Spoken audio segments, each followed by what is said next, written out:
Hello and welcome to Witchy Wellness Radio. I'm your host, Loren Cellentani, women's holistic health coach and fellow recovering perfectionist. This podcast was created to show you that your body is not in the way. It is actually leading your way.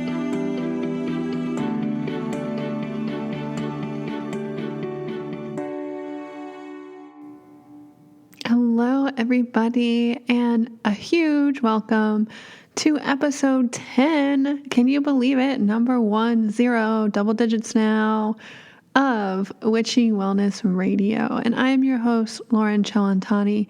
I'm so happy to be with you here today.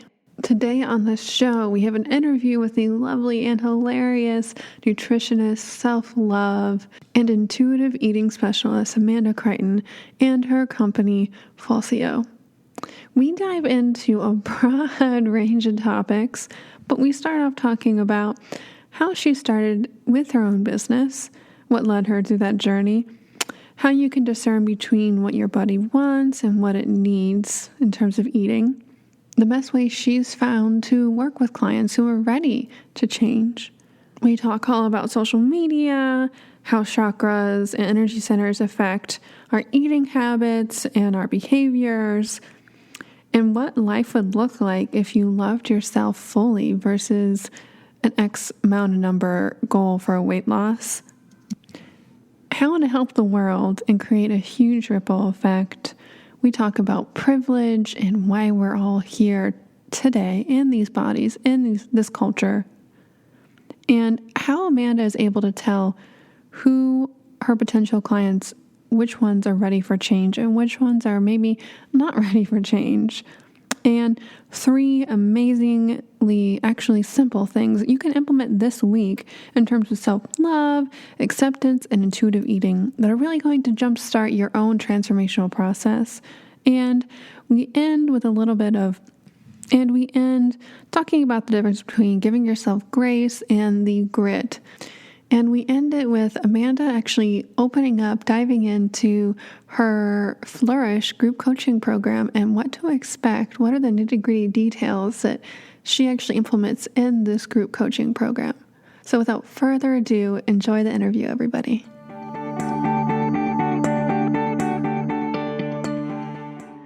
Well, welcome, Amanda, to Witchy Wellness Radio. And I just wanted to start out to say thank you so much for joining us today. I'm so excited to share your story, your message, and I know that it will impact and help so many people.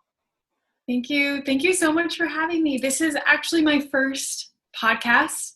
And also, this is on my bucket list this year. Like my yearly bucket list is to be on a podcast. So thank you for helping to fulfill one of my goals.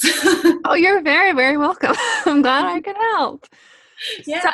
So, jumping in, I love hearing everybody's backstory of how they got to today in their own wellness spirituality, but also how they started their own businesses too, which I know those two things intermingle very, very closely. So could you start off telling us a little bit about your backstory?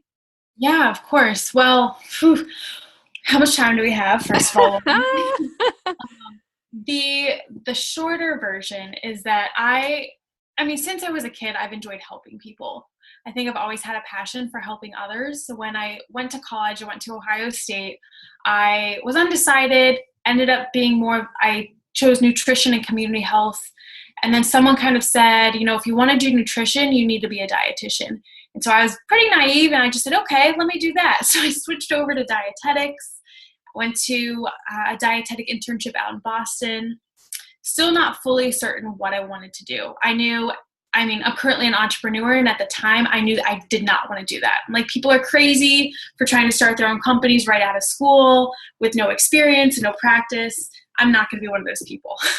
So what happened after that is I worked for a nonprofit for a year, wasn't happy, was teaching classes on how to not be stressed while having like a panic attack behind the scenes. Like, it just wasn't a good for me mentally. I know. Yeah. It's just too ironic. I was just getting stressed out about the smallest things and had a lot of anxiety. So I did a number of little side jobs. I was a college recruiter briefly for a volunteer abroad organization. I was supposed to go out into the Peace Corps. I was actually like accepted through the prelim area. I passed a Spanish certification, did all the hoops I needed to jump through. But then I was volunteering in Nicaragua, of all places, when I found out that not all of my paperwork wasn't correct. Or by correct, I mean it didn't meet their standards. And what it came down to was that part about mental health. And I had revisited my therapist to get all of the paperwork done. And I don't know if it was misinterpreted. I don't know what happened, but they didn't feel that they could give me enough talk therapy while serving abroad. And the irony is that I was solo traveling abroad at the time. And so all of that to say, I thought I had a plan for the next 2 years, and that kind of got crushed. So I had moved all of my stuff from Boston to Ohio. I had already been accepted pending all medical clearance. And so then when I found out that mental health part wasn't cleared, I had one of those like, oh shoot moments. What am I going to do? So I ended up moving back to Ohio. I did not want to come back to Ohio at the time. I really dreaded it. Having the idea of just living with my parents after college, there's some shame involved. There's this regret, like, how did I end up here? I had applied for different jobs once I moved back to Ohio, and just nothing was working for me. And I ended up saying, I think I am onto something. I think self-love and emotional health needs to be taken into consideration. So when I was applying for places as a dietitian, I was picky. Like I didn't want to work in a clinical setting. I wanted to be working with people where I could see them more than once, where I could get to know them and build rapport and actually understand why they were struggling through these emotional health or emotional eating issues. So that's kind of when I created a program to help with self-love and eating. And then I realized, but I also want to work one-on-one with people. That's kind of the beginning of what is now the company, like the business itself. So there's a bit of a longer, I know I said the shorter end of the story, it's a little bit longer, but that's kind of how that got started. So there's this big emotional health theme that I strive to carry throughout with me as I continue building. And the company itself is called Fulcio. That took me a while to figure out. Fulcio is Latin for support.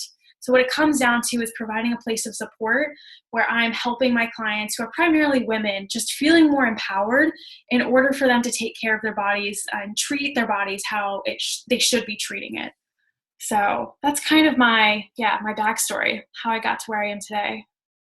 Beautiful. And I love the name of your company and the meaning behind it, support.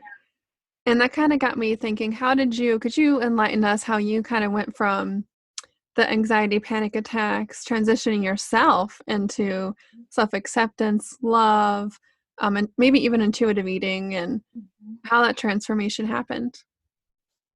Yeah, so it's still happening. I think with many people, when it comes to self-love, it is a journey. Like it's not and with the diet too, it's not some quick fix. Even with the brain, it's not a quick transition. It's a process. So there are definitely days where I'm still struggling and I fall back into some old habits. But I think something that was very pivotal for me was when I went to Nicaragua. And I've been there twice. I went there the first time, I studied some Spanish, and then I volunteered. And then I returned the following year, and I stayed at an eco community on this island of Ometepe, and it was amazing. And I think there I was really exposed to people just accepting their bodies, and we were eating food that was from the island. We were eating more intuitively. I just remember eating a salad there the first time, and it was disgusting, Loren. My taste buds were not ready to handle a real salad should be like, where they're literally picking the leaves. I remember there was like a branch, and I had to pull all the leaves off the branch to put into our salad. It was so bitter. But over time, my taste buds adjusted to what real food actually is, and I started to enjoy it more, and I could appreciate it more. So I think there on that island in Anita, that's where I really started to look at myself and to feel more comfortable in my own skin. So just people being comfortable and being surrounded by other people who are completely, or at least appear to be completely at ease with their bodies, that's when I realized, okay, maybe it's okay for me to be accepting of my own. So that was really helpful for me, just going and being there. That's awesome. I know we're always a work in progress. And sometimes we feel like we take 3 steps forward and maybe even 5 backwards. It's just, it ebbs and flows. And I don't think there's ever one end goal with anything. And I actually, my friend gave me something for my birthday. It's on my wall here, and it says optimist, and it says someone who figures that, hold on, someone who figures that taking a step backwards after taking a step forward is not as a disaster. It's a cha-cha.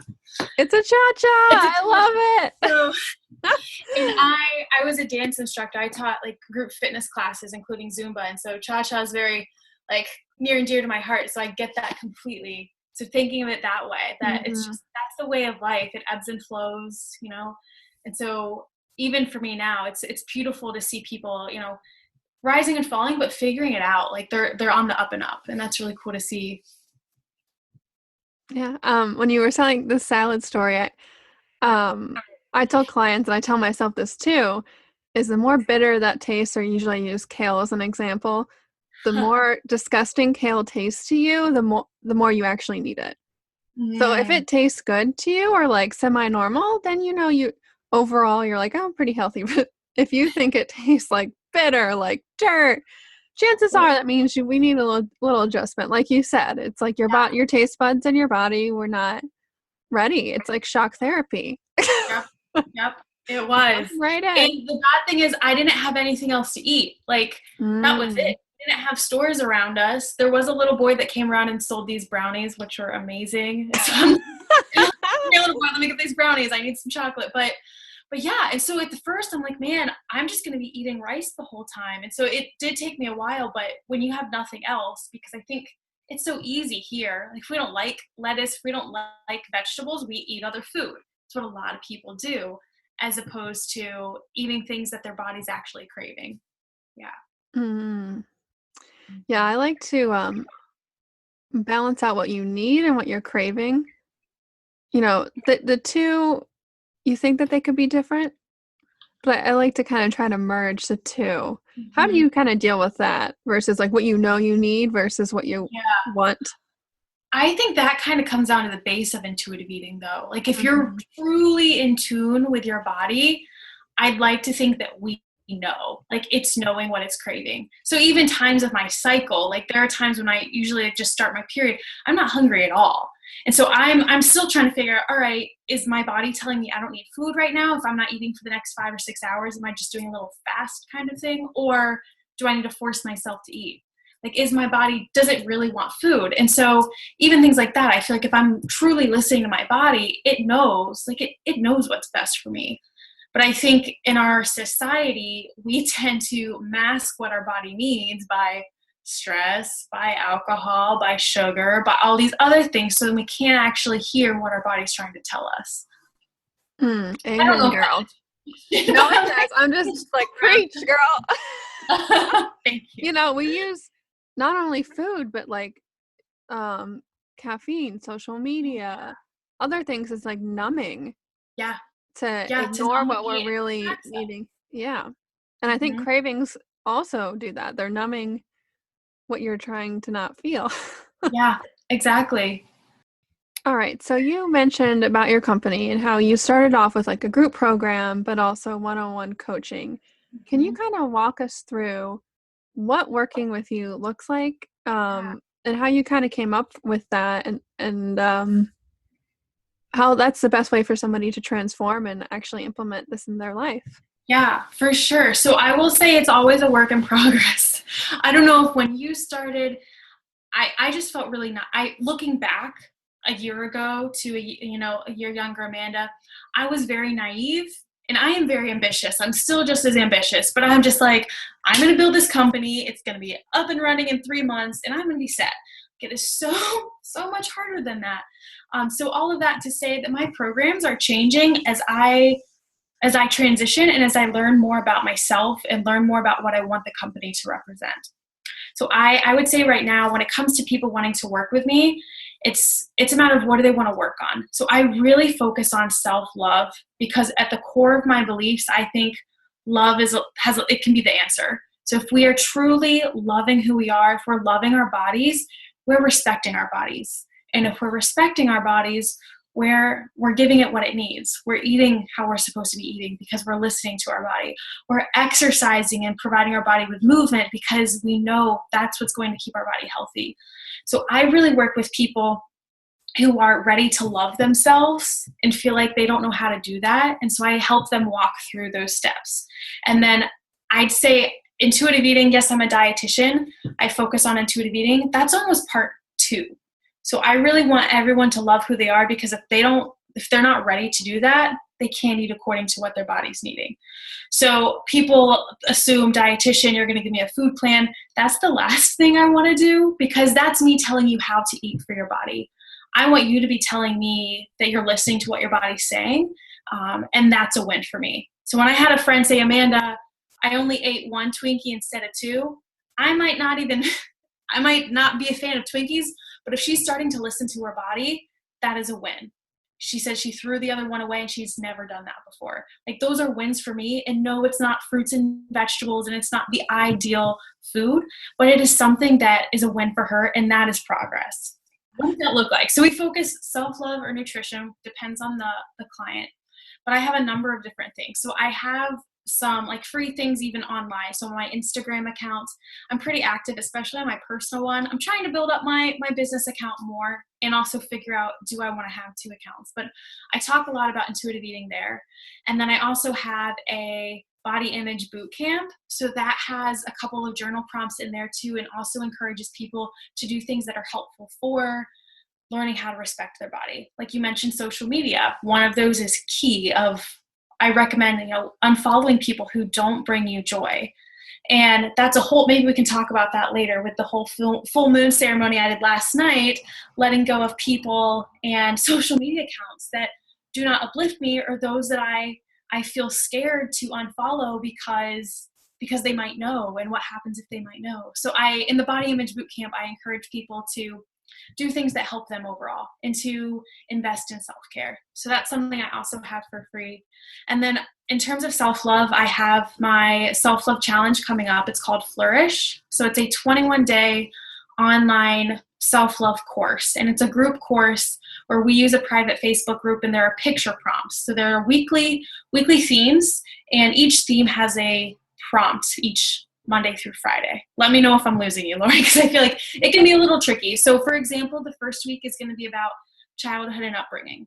And this isn't your typical self-love challenge, like what do you love? Do you love your dog or something? This is, is your family expressive when it comes to love as a child, or do you feel like you were more neglected? Like, we dig in deep right away, and we talk about some tough issues that many people tend to push down and bottle up.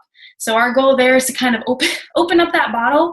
If they are expressing, a lot of concern, or if they're getting more anxiety about that, definitely refer them to someone who can help heal that issue. But a lot of the times it increases in awareness, and they might say, wow, I never knew that I had this resentment towards my sister.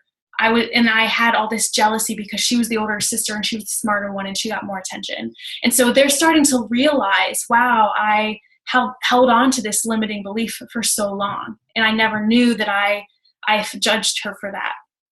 So they're starting to wake up and realize a lot of things about themselves through this program. So the goal for this program is to help participants learn to respect themselves more, to stop comparing themselves as much to other people, and then just to love who they are.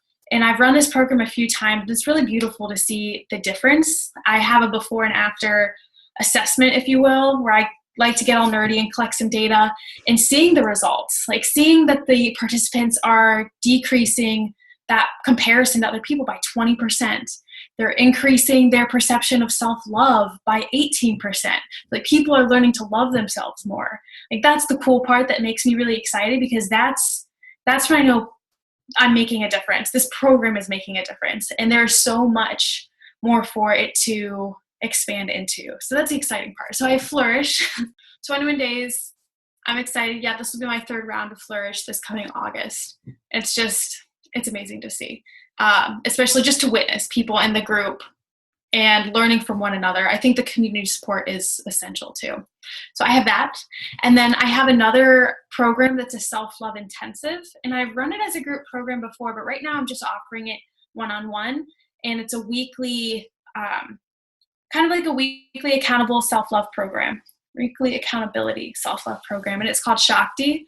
And Shakti is Sanskrit for, you might know. I was like, ooh, girl, yes, I love that name. It's all about empowerment and empowering from within. And we even talk about the chakras too. And we talk about how the chakras are related to emotional health and nutrition.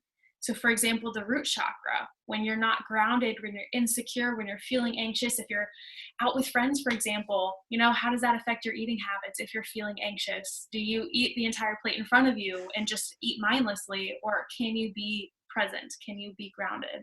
So we bring that in too. So there's that spiritual aspect of Shakti, which I love. And that was kind of the original, that was the first thing I made, is using that spirituality of Shakti.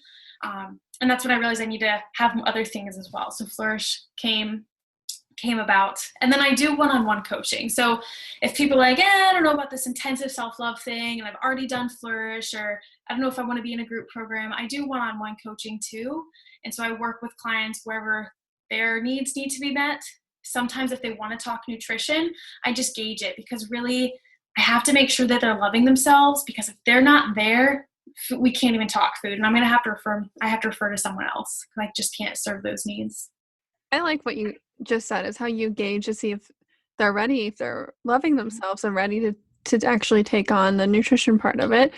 I like to view it with my clients is, are they switching them out of a state of lack into a state of more of an abundance viewpoint of life and then of themselves, of almost like a if-then happy, like if I lose X amount of pounds, then I'll love myself. And it's always a work in progress with the self-love thing, but the shift for me, I like to view it as, you know, what end feeling do I want to feel with those 10 pounds? And do I love myself enough now to do what it needs to take? Do I have the tapas, which is like for yogi people is like the will, or like the gusto to be able to hold myself accountable while still loving myself? Yeah. When it comes to health, like if they're talking pounds, I say we don't talk pounds with me. And so what I like to ask is, what would life look like if I could love myself fully? That's the question. I like that. So and I kind of have them do a visualization exercise. What does that life look like?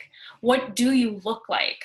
And then I've also asked, I went to a group at Ohio State, and I had all of the women write down, what does a perfect body look like? And so this was the group that I spoke to was a group that's about health and empowerment. And it was fascinating because so many of them wrote flat stomach, thigh gap. And here, this is supposed to be the group where other people look up to them. Like, they're the healthy ones, they're the empowered ones. But about a third of the girls, and there were maybe 30 to 40 in there, about a third of them still had this unrealistic expectation of what health should look like.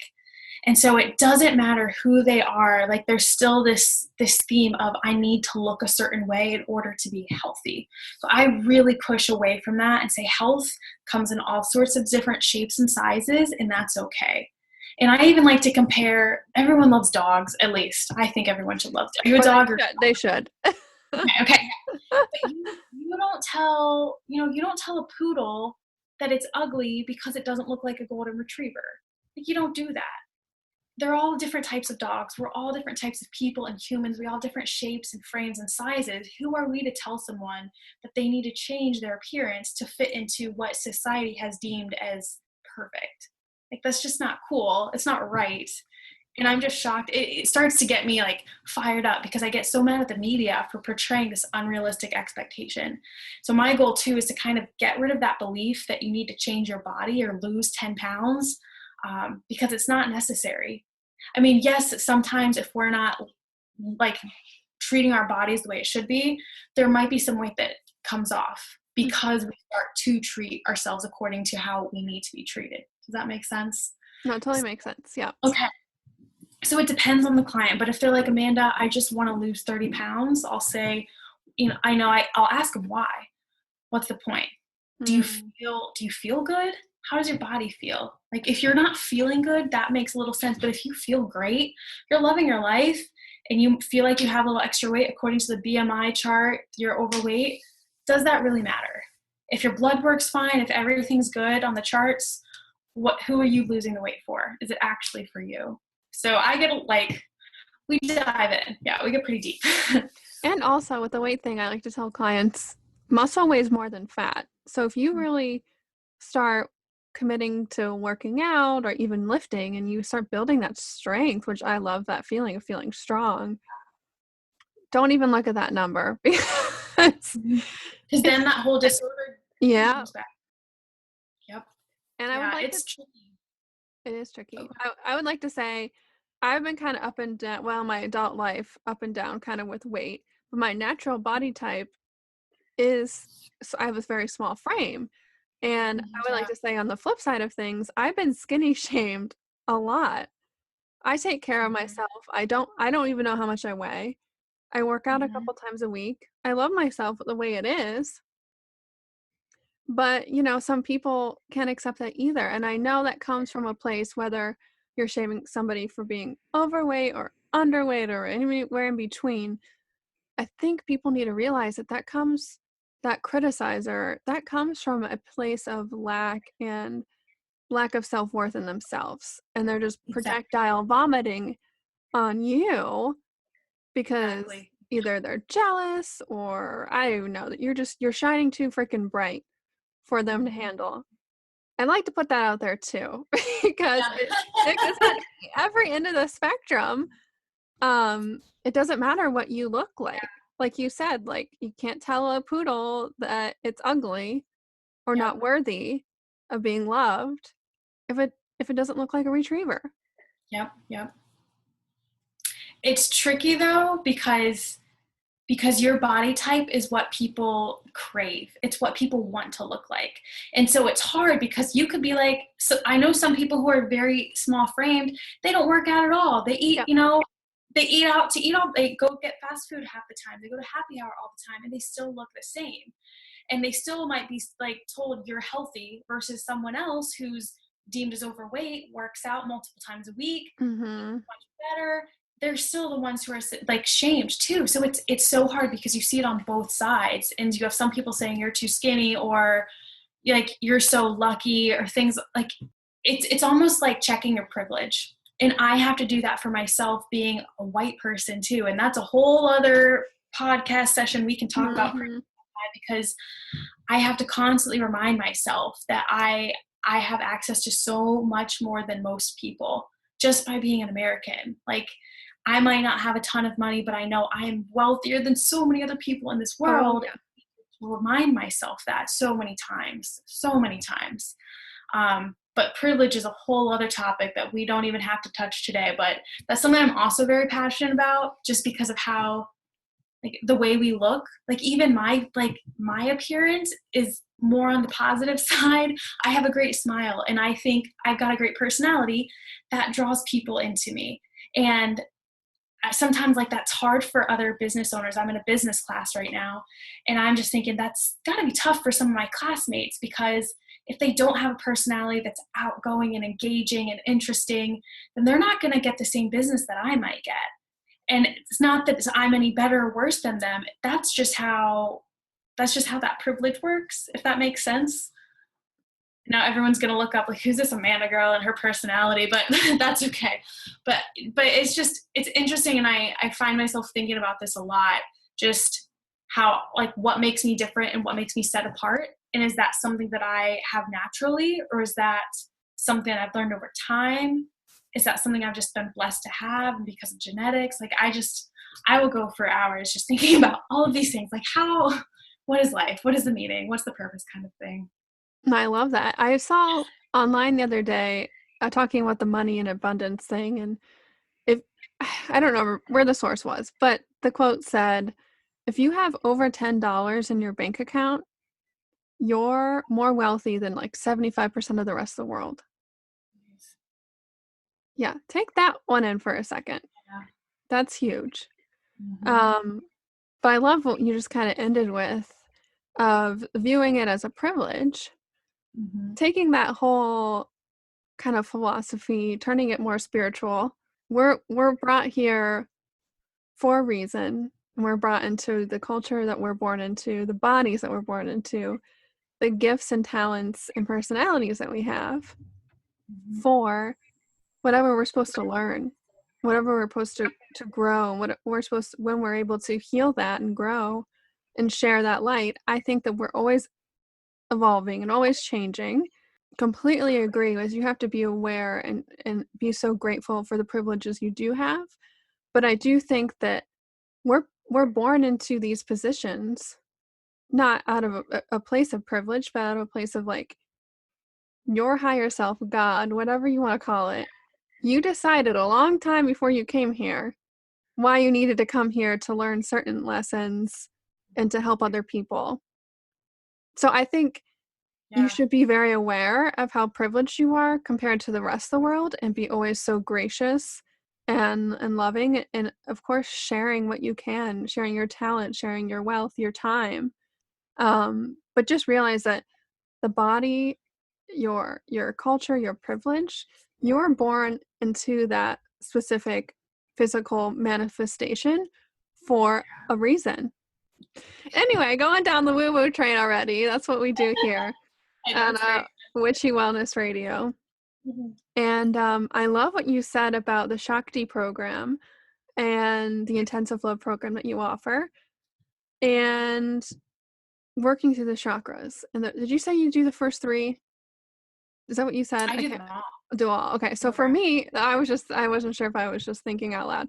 I like to focus on the first 3. For a lot of people, whether they're type A personalities who are kind of more on the getting more in the spiritual realm, or the very spiritual people who have still have issues with the first 3 chakras in terms of taking care of their physical health. I see that if we can work through the first 3 chakras, the lower 3, then you can jump up into your heart. And when you can jump into your heart, that's when you can share, and it's more of like an outward energy. But the first 3 chakras are more inward.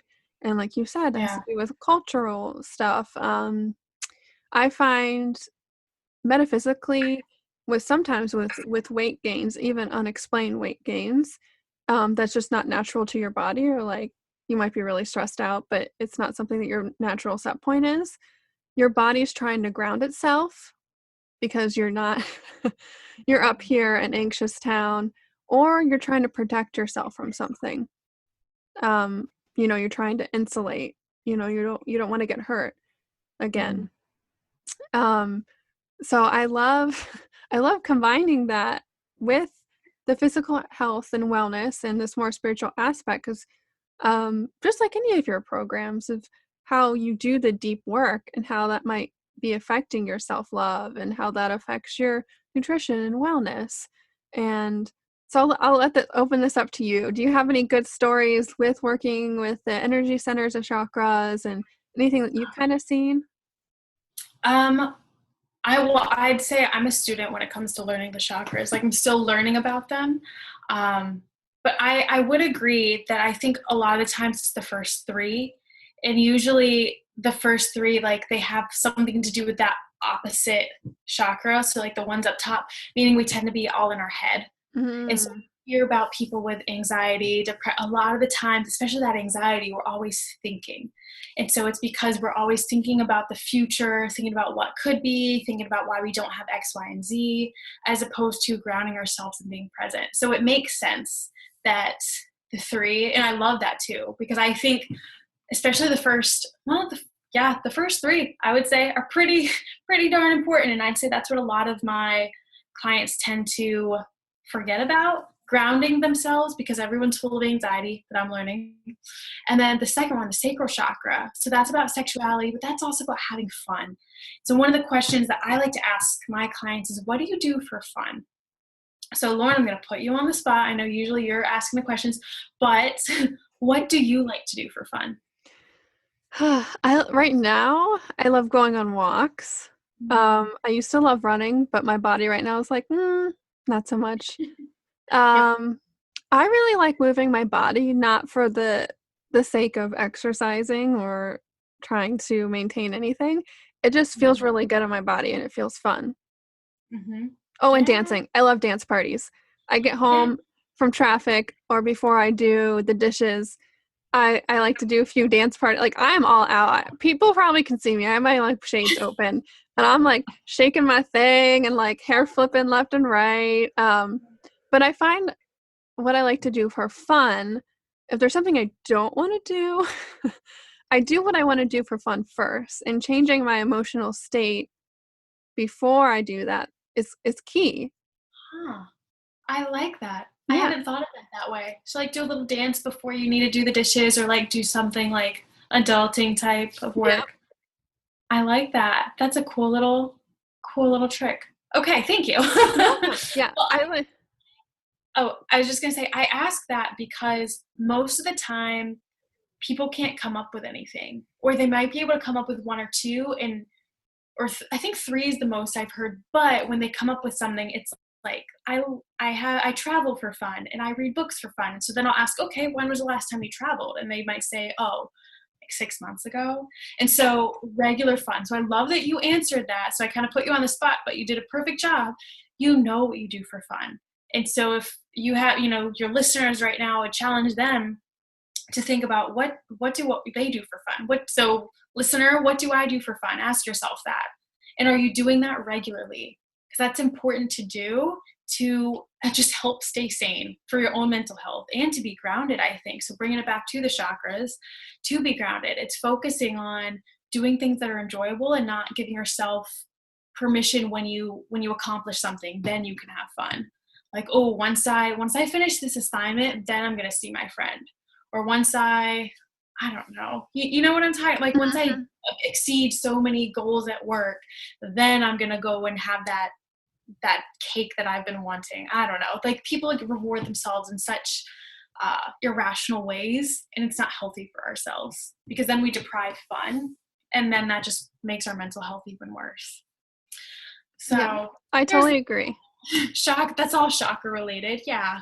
Yeah, no, it is. And it's divine feminine related. We all, no matter what sex we are, no matter what sexual preference we all have a balance of both feminine and masculine. Yeah. And I think they're both very wounded. And I think we're seeing that across media, politics, which I try not to pay attention to, because the feminine is all about play. It's about creation, and that has a lot to do with the sacral aspect of the chakras. And I like to tell people to we're meant to create, and even doing something for fun to create. You don't have to have a business. In fact, you should create not with money tied to it, because when you have money tied to it, sometimes it gets a little hairy. Just to create for fun, and that can be a dance party. You're creating a dance, you're creating movement. This is kind of a tangent, but I'm going to bring it back to the privilege and the politics and the reason why I think that we're all born into these certain situations in these bodies is do what you need to do if you feel called to help other people.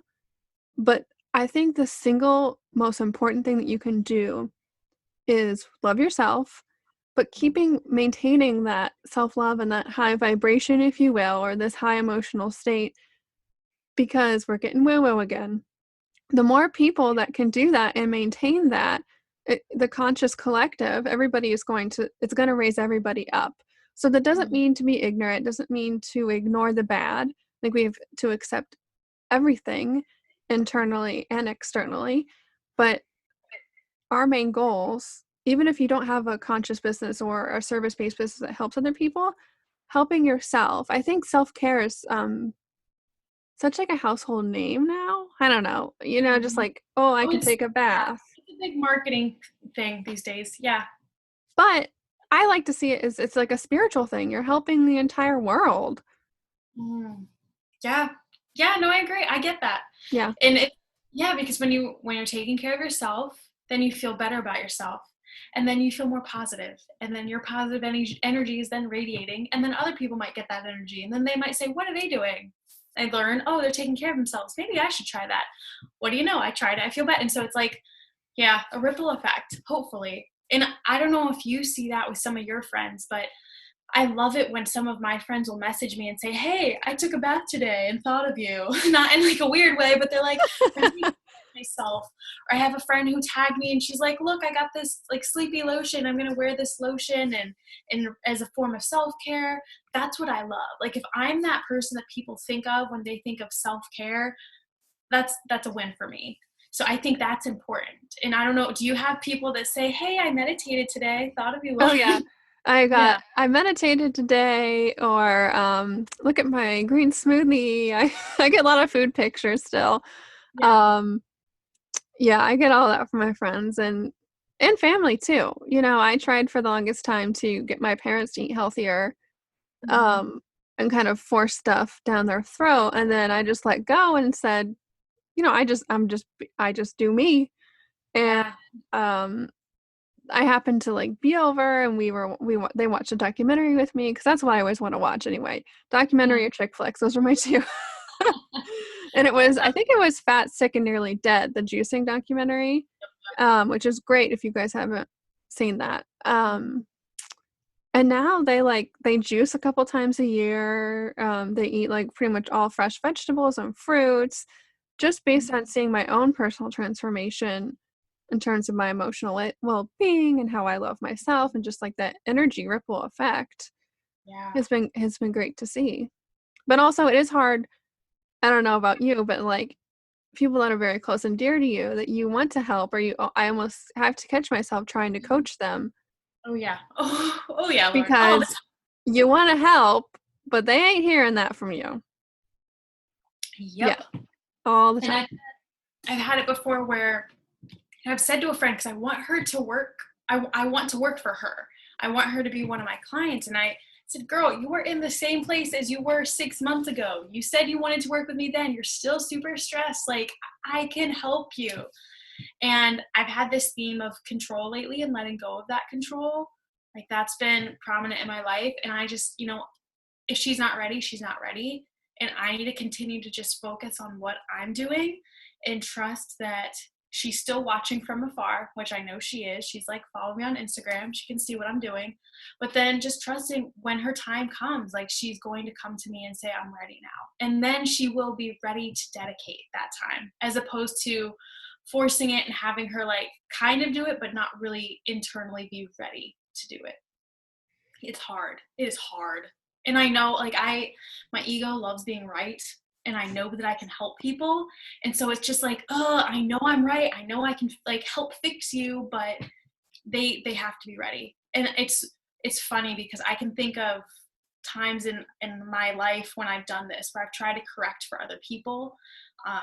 Yeah, like I said, that's been a theme. Even I went to yoga class a couple times last week, and in Shavasana, like those are the things that come to mind. Like the times in high school when I was like trying to control other people, or trying to manipulate an ex-boyfriend by saying, you need to stop smoking or else you can't date me. Like even back in high school and younger, like I was trying to control people's choices. And at the end of the day, it's not my role or control.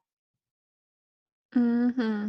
And we can be, I mean, a lot of those people you're very conscious of what you need to change. You can be a conscious victim, is like Mm-hmm. what I like to say.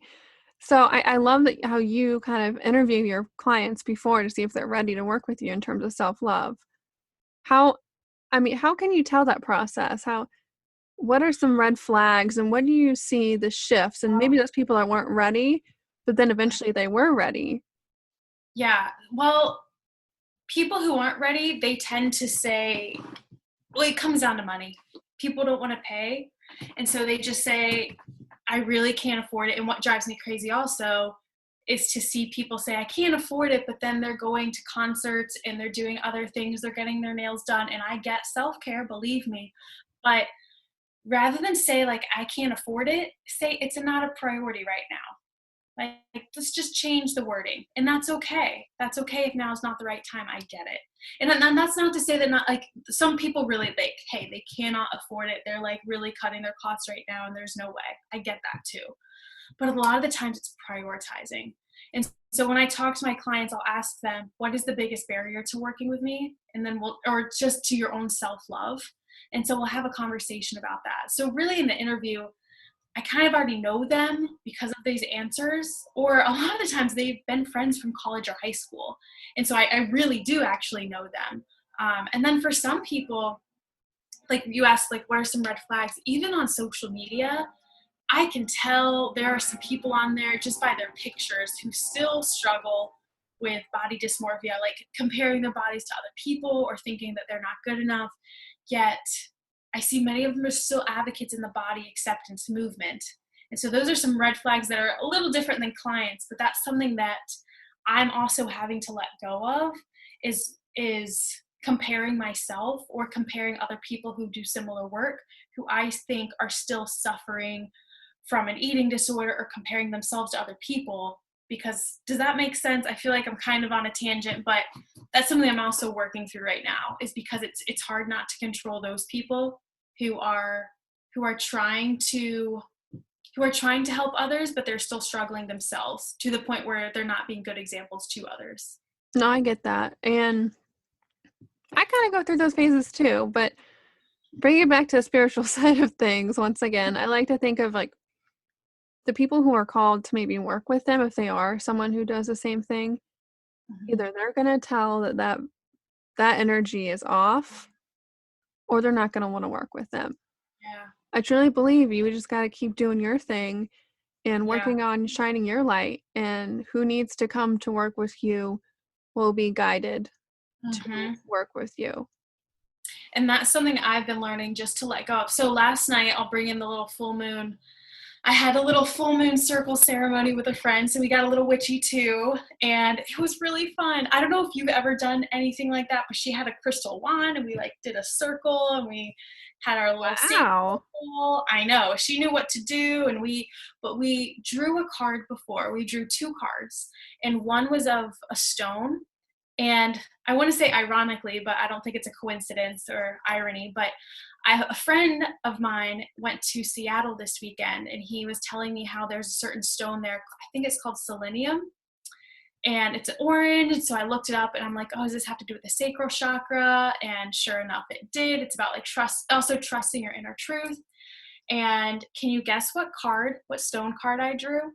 Let me guess. I drew that. This is a deck of like 50 something cards. And so it's funny because she had the deck, and I'm trying to like feel like, is there energy? Am I feeling something? I don't know. And then I drew that card, and like, that's really interesting that that's the one card of all of them that I drew. So I had that card in mind for the ceremony. And then also the other card I drew, so it was a tarot card, and it was the 5 of Wands, but it was reversed. And so with that, more or less what it means is to stop comparing yourselves to other people, more or less. And that's just what I was telling my friend that I'm working through, because there are a couple people in you could say in my circle, but I compare myself to them a lot. And so I was telling her I need to kind of do a social media detox and just kind of bite the bullet and say, we are friends and I like who she is, but I can't follow her anymore. And after drawing that card, I'm like, man, I really think like this is what the universe is telling me, and to have fun and create, but not worry about what the other people are doing, especially if their visions and values do not align with mine. And that's actually what I was working on before we had this chat, as I was going through social media. And the crazy part is, guess how many people I was following on Instagram before, like earlier today? I don't know. I know I follow over 1,000 people, but I follow a lot. Because I knew I needed to unfollow. I was following 666 people. Of course. And that's like the evil, right? That's like the most evil of them all numbers, right? Well, I think it probably gets a bad rep. I'll have to look up what that number means. But I know like Friday the 13th actually used to be like a feminine sacral holiday. But through the ages, it's been flipped to be something bad. So, okay, we'll have to look that up, because I thought I'm looking that up right now. Continue on your story. I thought 666 was like the bad evil number, and I'm like, of course, like the universe is telling me to quit following these people. It's been on my brain, and then when I finally start to do it, this is the number that's been like, that I've been sitting on for a while and following. So I was just going through today and realizing, I've never talked to this person. Someone just mentioned, like told me I should follow them, and I followed them. There were giveaways if you liked, if you followed this person. So I just started unfollowing. So I think I unfollowed over 100 people so far. Yeah. Because I realized if I've never had a conversation with you, like Instagram's for visual, like the visuals. If I haven't had a conversation with you, if you're not posting regularly, like why, if we're not close at all, or if you're just a friend by affiliation, like there was a networking group that I was in, they're like, oh, let's follow each other on social media. And so I did, but I'm like, I don't know them. And so that's been good. So I'm, unfollowing some of those people. My number is no longer 666. That was just darn. I'll read you. I Yes. found what it means, which you might actually like this. So, angel number 666 is a message to trust the universe and your angels or your guides with supporting and assisting you in achieving your desires in regards to home, family, social, and personal life. Keep your thoughts and feelings focused on achieving your goals, and you will attain your desires with the help of your guides and angels. Okay. So maybe that was the sign for them to be like, keep going. Do it, girl. Don't follow them. Maybe you've never talked to them. Why are you following them? Yep. And sometimes I think I see a lot of synchronicities like that with repeating numbers. Like, it freaks me out. I've told you stories. We got dinner. I remember you told me. I've told you so many times. Yeah, and recently, the past 2 weeks, I've been seeing 777 a lot. I had 777 followers on Instagram a few weeks ago.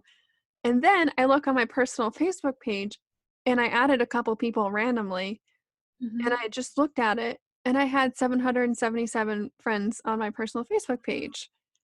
And I was like, what? And the interview that I did with our fellow friend, Dr. Zach Thomas, the chiropractor, we recorded it over Zoom, and the whole interview wasn't this long, but the time that I recorded it was 1 hour, 11 minutes, and 11 seconds. I didn't plan that. I couldn't have that. Wait, we got to go in 3, 2. Yeah, I know. It was just like, I had no idea how long we were recording for. And that just blew me out of the water. So I think sometimes, just unpacking this a little bit. Yeah. I like seeing repeating numbers like that makes me feel very reassured, and no matter what number it is, and I'm being guided and I'm very connected. But sometimes I just had to look that up just to see what it meant. But sometimes it can mean there's a lot. I'm no means an expert with numerology at all, but it is kind of cool to see if you're getting the same type of number repeating multiple times to see what is trying to be said. But I just like to view it overall as just a fun little message. Ooh, yeah, little reminder that we're all connected to everything. So that's great. Unfollowing, I'm sure you're gonna feel. Yeah, that's the goal. If I'm, because especially I would notice, I would almost watch people's stories just to catch them saying something that would bother me. I don't know because there's someone who she promotes body positivity, but she doesn't promote intuitive eating and listening to your body and eating according to your body.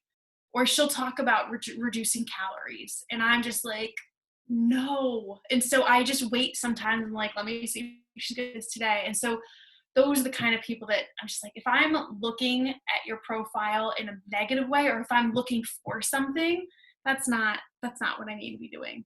That's my ego that's trying to check itself, and I need to not be doing that. So I think it will be nice just having more positive people in my life.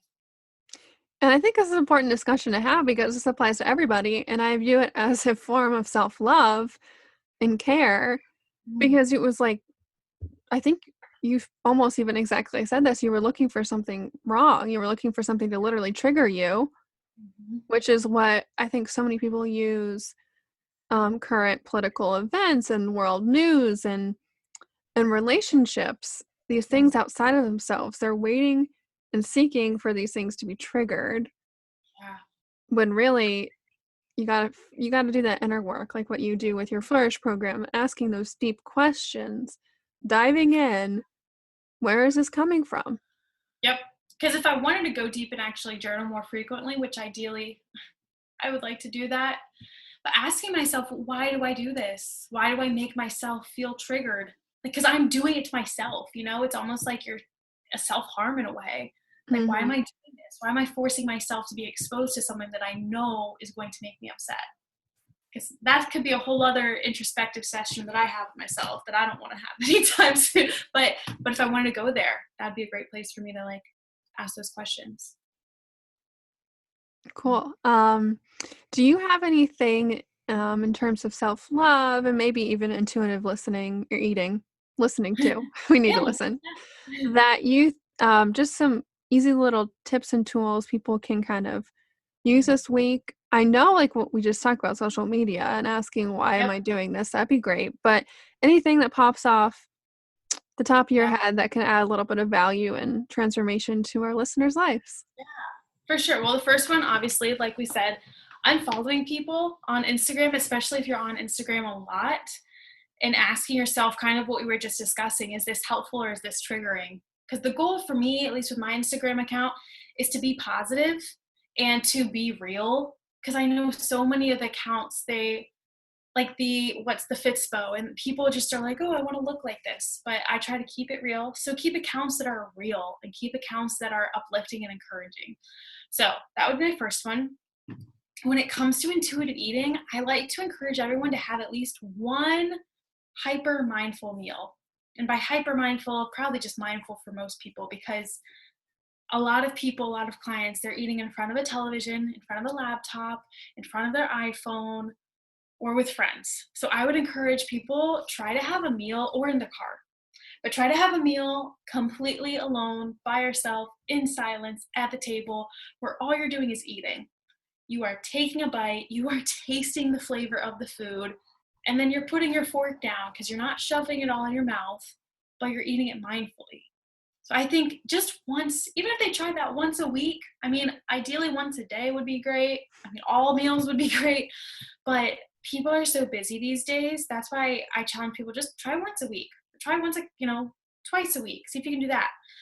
But that's just to encourage that awareness, because once they become more aware, I've had clients say, wow, I realized I don't even like corn dogs, or wow, I ate this and realized that I like cherries and I didn't think I liked them, but I actually had a really good one the other day and ended up eating more. So I think paying attention to your food is helpful. So being aware is something I would also do. And let's see, I think I want to do three. I want to do one more. Like, what is the best tip?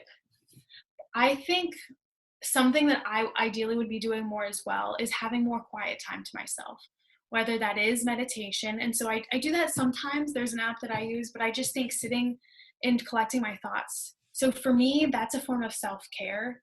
And so I would encourage that person, I say quiet time, but whatever their self-care to them. So maybe creating that list of things that they like to do for fun. That's what I would tell them to do. Create that list and then do some things that you enjoy. I think a lot of the times, like we already mentioned earlier, we set an expectation that we have to meet this expectation before we can allow ourselves fun, like we have to get through the entire work week in order to have fun, because fun is only for the weekend. And I think that's a ridiculous idea, but that's what we've been exposed to. That's what we think is supposed to be right. Whereas no, just have fun throughout the week, do fun things throughout the day. So I would say finding time to have fun. That'd probably be my third thing, and realizing what fun is. Yeah. Wow, those are game changers right there. Thanks. I mean, they're little things. People will be like, yeah, whatever. But those three, I mean, I work with clients, and those are some of the three main components that we work on. And give yourself some grace if you F up a little bit, because seriously, all the time. Yeah. I mean, I was sick yesterday and I ate like a sleeve of basically, they're like a kind of Oreo, but not Oreo, a different brand. But I'm like, a year ago me would have felt super guilty about that. But I'm like, hey, I haven't been able to eat food at all today. This is fine. Mm-hmm. And then I ate Chipotle after that, and I was good. So yes, understanding that you don't need to feel guilty if you quote unquote slip up, or if things don't go according to your plan, just keep going, because tomorrow's a new day, and we're always changing, we're always evolving and learning from ourselves. And I give myself sometimes a hard time is with the introspective quiet time and the meditation. I never regret meditating. I never do. But to get my ass sitting down on that mat, especially first thing when I wake up, Mm-hmm. you Yep, know, I'm the same, especially, well, I'm not even there. I'm so far away from meditation consistently, but exercise is my like Achilles heel, where I'm like, oh, I dread going this. It's not gonna be fun. But then once I'm there, once I'm on the mat, once I'm at a cycle class, whatever, it's good. Yeah. mhm.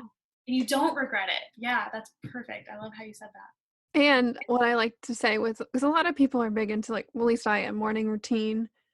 Mm-hmm. And if I don't want to meditate sometimes in the morning, I might have a dance party right when I wake up, or go for a walk, or like doing Yeah. whatever those couple of things that are like your fun things, but asking yourself in the moment, what's the Mm, most possible fun thing I can do right now? I like that. So giving yourself grace is like, maybe it's not meditating. Maybe it's not eating that salad. Maybe it is eating half of a sleeve of the cookies or all Mhm. of it, and realizing that that's what you need in this moment to emotionally feel better. I think that people that are stuck in depression or anger or victimhood expect when they start working with a coach or start working with our health, our wellness, or spirituality, that they're just going to jump instantly up here to joy, to pure happiness, to love and abundance and blah, blah, blah. It's just as important to, slowly go up that ladder, coming from like disempowerment and victimhood. If you can jump up to anger, even that you're pissed off, at least there's some energy there. When you're depressed, there's nothing moving. Mm, And realizing that, yeah, that maybe look like that meal might look like cookies, or it might look like not meditating and sleeping 10 minutes longer. But in that moment, that's what you need to feel just a little bit better. And when you can get that wheel going, then you can mm, add more things in, and you're going to want to. It's not going to feel painful. It's not going to feel icky. It's not going to taste disgusting. exactly. So I could talk all day long with you, and I know you could too, but I kind of wanted to end going back to that Flourish program. I wanted you to kind of just go through the basic bullet points. Who's it for? If you feel like you're ready to change, when to start, how can they contact you? All that nitty gritty stuff. All the juicy details. Yeah, for sure. Not too many juicy details, but I think I said earlier, or maybe I didn't. It's a 21-day self-love program. And so I'll break it down a little bit more. Each week has a theme. So I'll share the 3 themes with you. I normally don't, but you and your listeners are extra special. But the first one is childhood and upbringing. So we talk about topics from our past that we might have bottled in and not really thought about, because that can really affect our mental health, or why we feel like we need to be working so hard to prove ourselves, things like that. So we talk about that via picture prompts in a private Facebook group. And then we don't have prompts on the weekend. I learned people aren't as energized when it comes to talking about that stuff on the weekend. So on the weekend, we have a challenge or some sort of introspective prompt.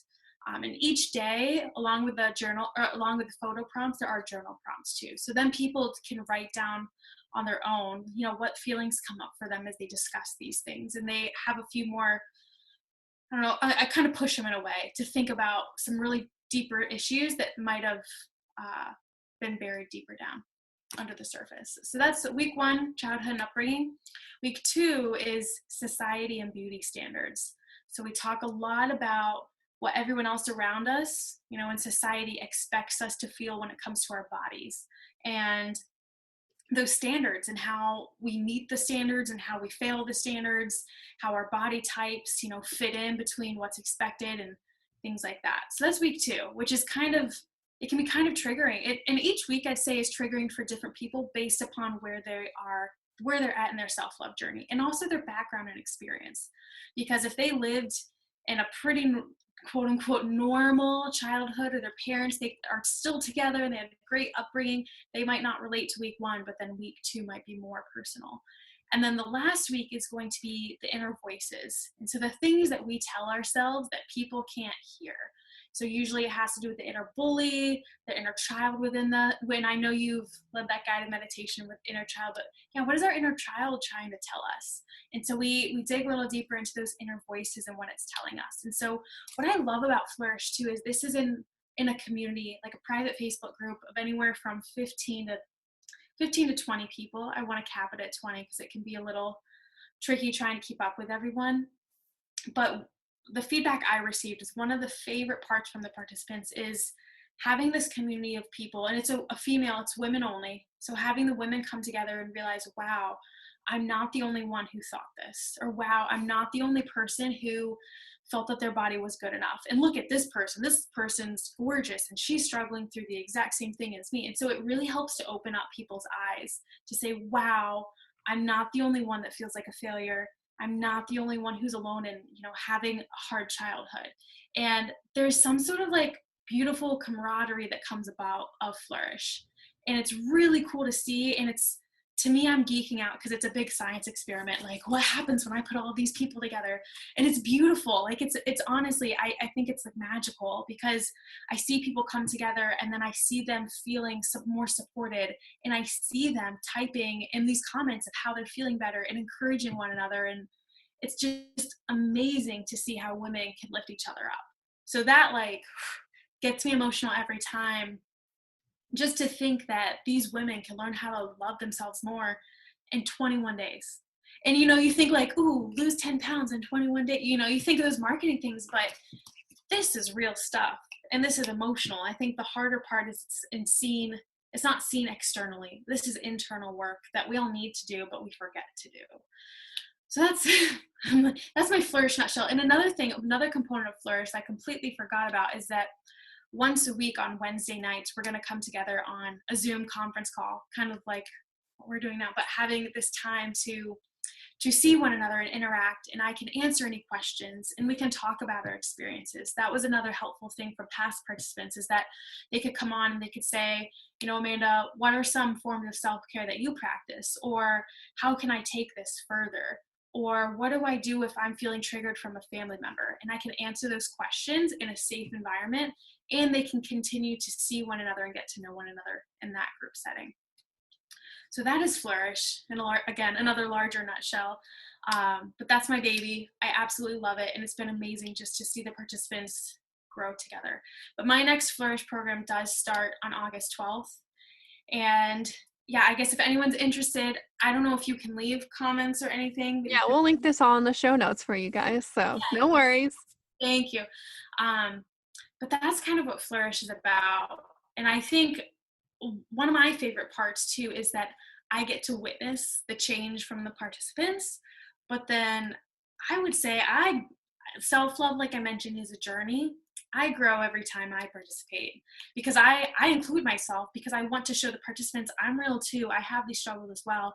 And so it's really cool because I continue to grow and learn and feel more accepted into who I am and of who I am every time. So it's just great. I'm excited.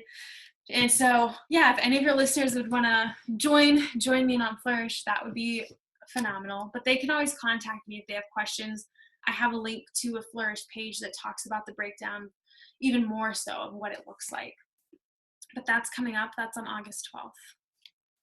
Beautiful. I know I've participated in various different group programs, and it is so powerful to have this sacred space held for this transformation, for this love, and to hear and support other women on their journeys and to relate and have empathy and sympathy it's empowering, but like you said, it's so healing, no matter if you're a participant and or the coach leading people through, because it's amazing. We're all dealing with similar things, and learning through other people's stories and journeys can just be as impactful for your own introspection as digging deep. Well, in addition to digging deep. Yeah. But I just wanted to end just to say thank you so much for coming on here and giving us all so much valuable information and You're welcome. provoking ideas and conversation. And I would love for us to be able to be of service for you. So how can our listeners help you out, provide you with some value and serve you? Yeah. Well, my my mission is to help people love themselves more. So I will say the first thing the listeners can do is to focus on that. But honestly, because I think kind of what you said, if we can all raise that, the vibrations of. Yeah, raise your own personal vibration, but it's the raise the vibration of the conscious collective or collective consciousness.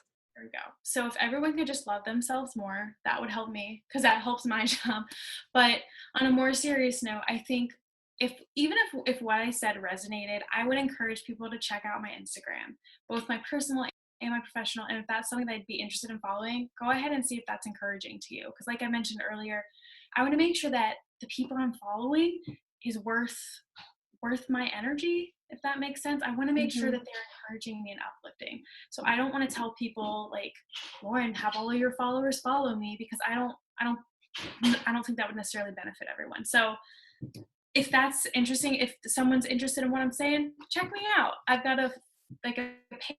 I do have a Facebook page, but I would invite your listeners to look into Flourish. I think if anyone's feeling that they need to have a boost in that self-love but don't know where to start, Flourish will get you there, because it really does provoke you into thinking more about why you do what you do and what you can work on to change it in a supported and safe community.